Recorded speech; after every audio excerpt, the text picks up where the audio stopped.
So now we're going to talk about how genetic drift can cause evolution or changes in allele frequencies from one generation to the next. We've already talked about how mutation and migration can do this, but genetic drift is a little bit more complicated, so we're going to give that some additional attention. So how does genetic drift cause evolution? Basically, genetic drift is equivalent to sampling error. And again, that's going to be a little bit confusing, just that terminology, but I think it will make sense as we go through some examples.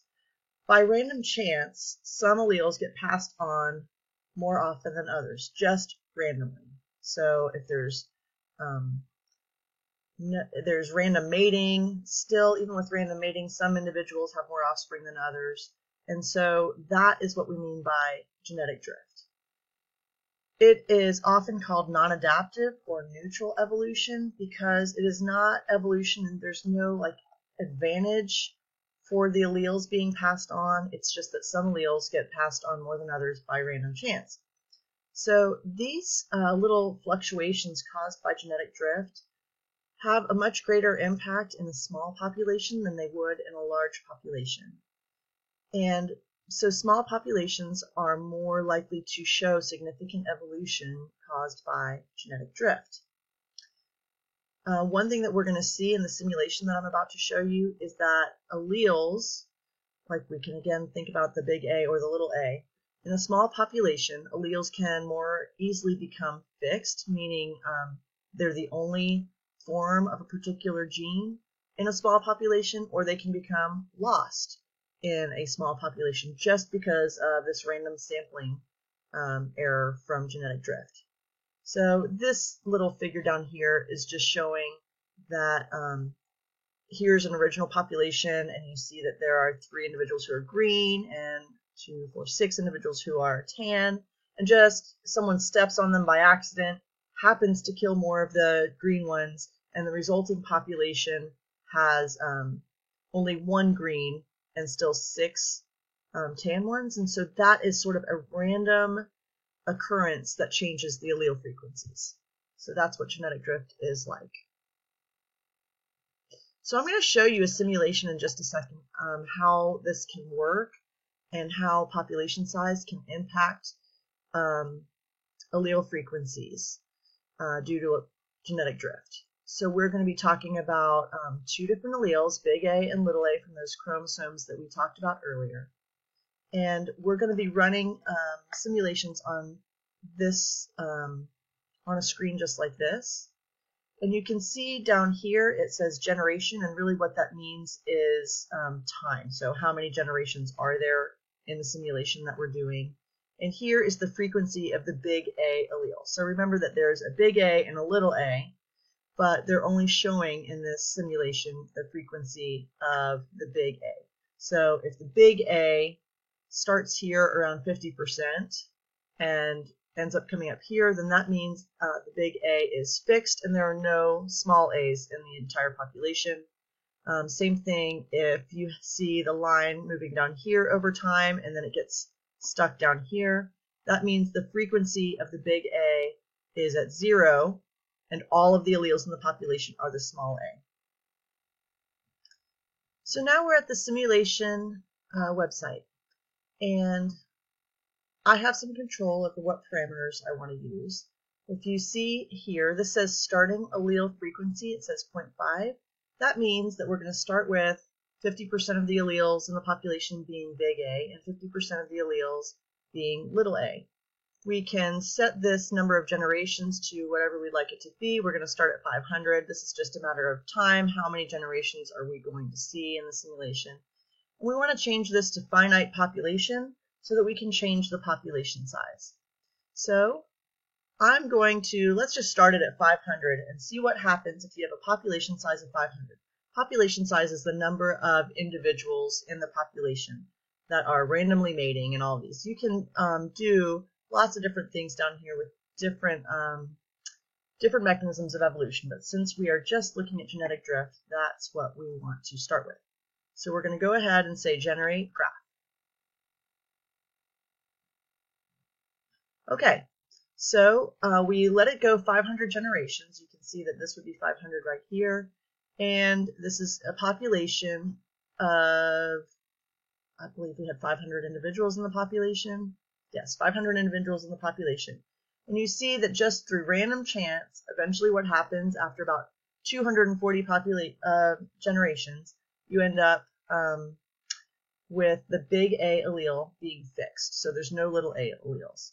So now let's go down here and see what happens if we run a bunch of simulations, all with the same settings. You can see that each time we do it, there's going to be some random movement, and they'll end up with, you'll see. Okay, so this is 10 different simulations, and you see that actually in none of these new simulations, except for 1 or 2, did any of the alleles get fixed. So 500 individuals in a population is actually, it's not bad. But you do see that there is a lot of fluctuation, and it looks like this allele is about to be fixed if it's not quite fixed at 500. And up here, there's a few that look like they're probably going to be fixed as well. So let's change the population size to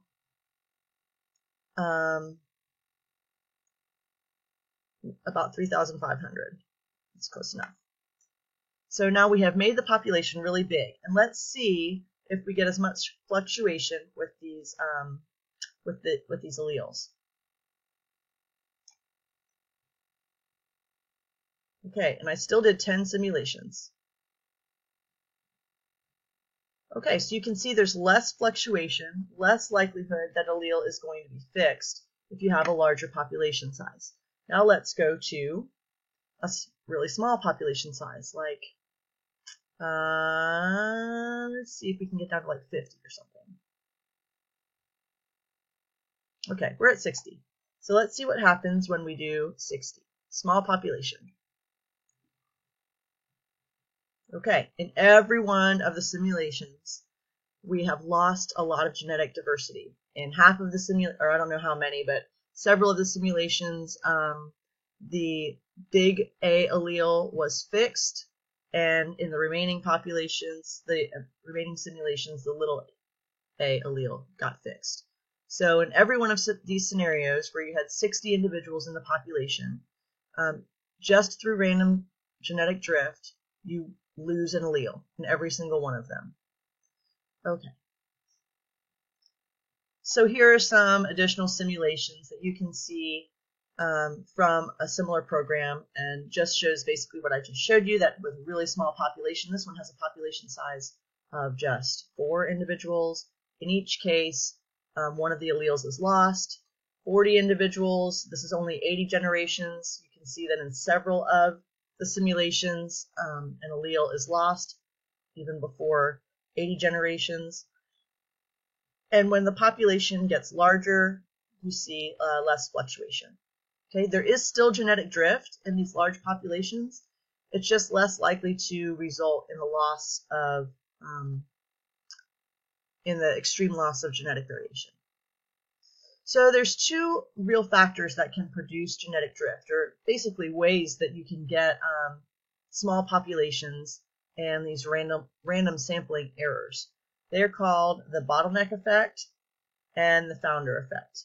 The overall result in terms of genetic drift is really similar, but the mechanisms that they each use are slightly different.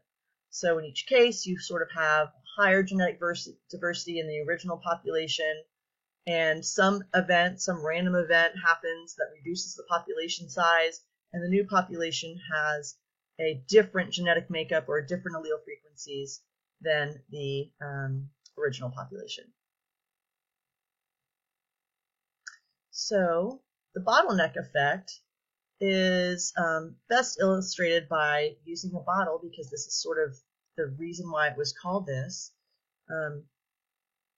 Imagine if you have a parent population with 50-50 alleles of the 2 types. We can even think again as big A and little a. If you were to just sample 10 of those alleles, so 5 individuals get selected for whatever reason, or not, the vast majority of the individuals get killed in a flood or something, and these are the only individuals who are left, you can see that the surviving individuals don't really represent the same allele frequency as the original population, and the next generation is going to look really different. You see how there's a lot more blue dots in this one than over here?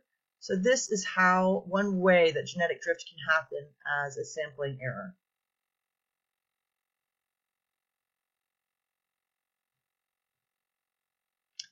Genetic bottleneck occurs in a single population. So you would start out with a population that looks like this. You get a small sample of individuals for some reason. Again, it can be like most of these individuals were wiped out and this is all that's left. And then you end up having a population that looks very different from the original one once they reproduce. So this is time, original period of time, and where the population is reduced in size, and here's after a period of time when this population has been able to reproduce.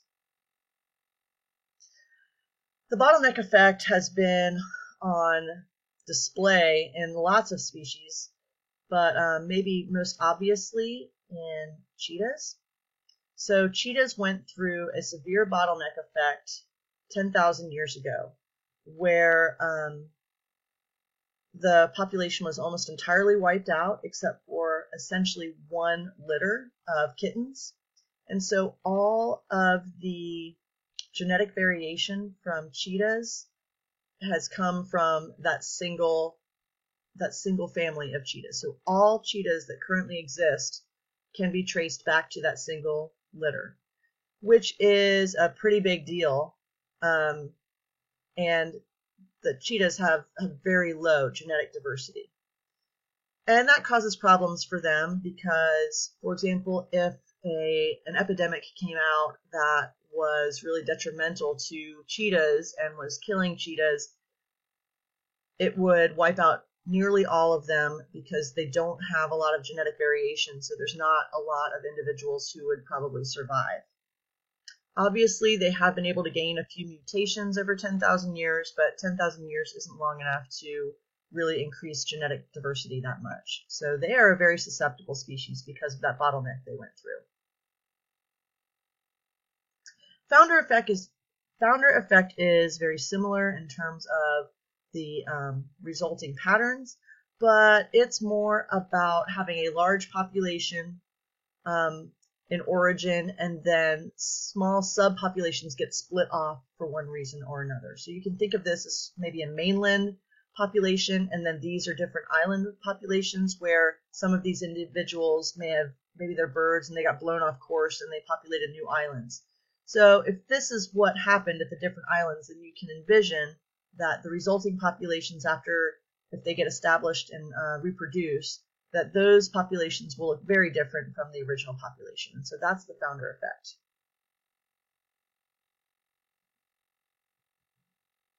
So here's the mainland source population. Let's say you have this genetic makeup, and over 2 periods of time, it stays pretty much the same. But if you have these island populations that have some disproportionate number of alleles that are represented. Here you can see that this little blue allele, if it gets moved to an island population and there's only 5 individuals there, it becomes overrepresented over time. So there's a big change in allele frequency because of the founder effect. One really cool example of this is the population of the Pingala peas. You can see this little island here, Pingalap. It's part of Micronesia. It's a tiny little island. Has a population of people on it that all originated from a shipwreck. So a ship basically sunk out here. 12 people made it to the island, and one of those individuals had a mutation that is sort of like being colorblind, but instead of being like red-blue colorblind or red-green colorblind, they actually have this bilateral achromatopsia, which means they don't see any colors. So normally it's a very, very, very rare mutation. It occurs in like 1 in 500,000 people. But on Pingalap and the Pingala peas, it's actually extremely common because it was It was found in one of the first 12 people who colonized the island. So now it's found in 20% of the individuals who occupy that island. So you can see that that would be a really big difference between the original population, where it's super rare, and now it's a very common mutation that's found in that population. So the consequences of genetic drift are usually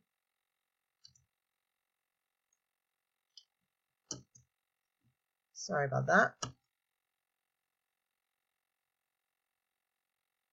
Usually a decline in genetic variation and a change in allele frequencies. So rare alleles can become more common, or rare alleles can be lost while other alleles are fixed. Overall, it is a decline in genetic variation overall, difference in genetic variation from the original population, and remember, it is most likely to occur in areas with small populations.